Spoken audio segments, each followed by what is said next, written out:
Ipinapatibong ni Duterte ang kanyang pagsama sa Netherlands at nahulog ang PNP at Marcos administrasyon.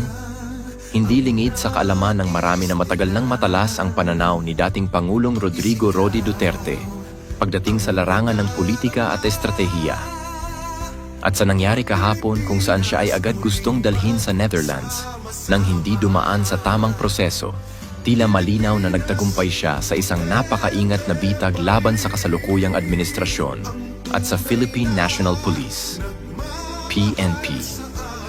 Ang paglabag sa Rome Statute at ang Poisonous Tree, isa sa pinakamahalagang aspeto ng batas sa International Criminal Court, ICC, ay ang pagsunod sa Article 59(3) ng Rome Statute na nagsasaad na ang sino mang inaresto ay may karapatan munang dumaan sa korte ng kanilang sariling bansa para sa interim release o pansamantalang paglaya habang inaayos ang proseso ng pagsuko.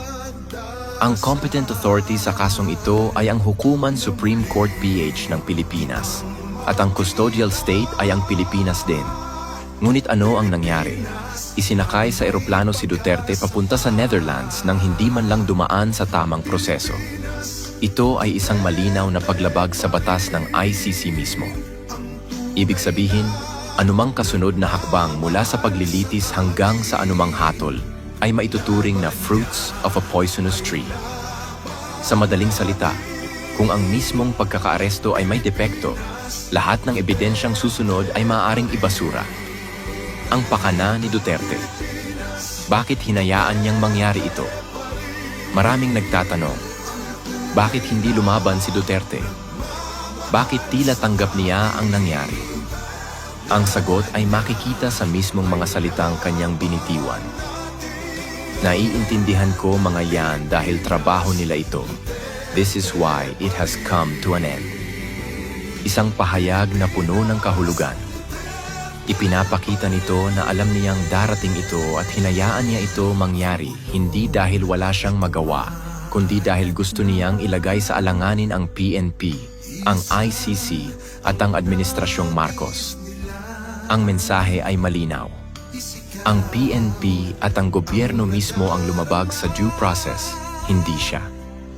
Sa ganitong paraan, hindi lang niya napakita ang kahinaan ng kasalukuyang administrasyon, kundi inilagay rin niya sa peligro ang mismong kaso laban sa kanya.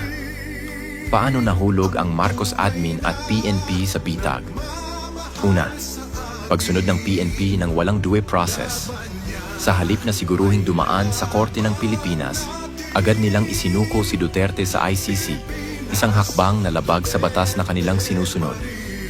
Pangalawa, pagkawalang kibo ng administrasyon.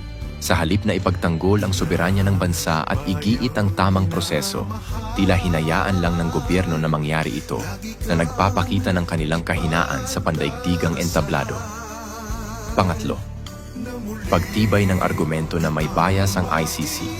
Dahil sa hayagang paglabag sa Article 59(3), lumakas ang argumento na ang ICC ay hindi patas at ginagamit lamang laban sa mga pinunong hindi kaalyado ng kanluran. Ano ang posibleng mangyari ngayon? UN Security Council Intervention.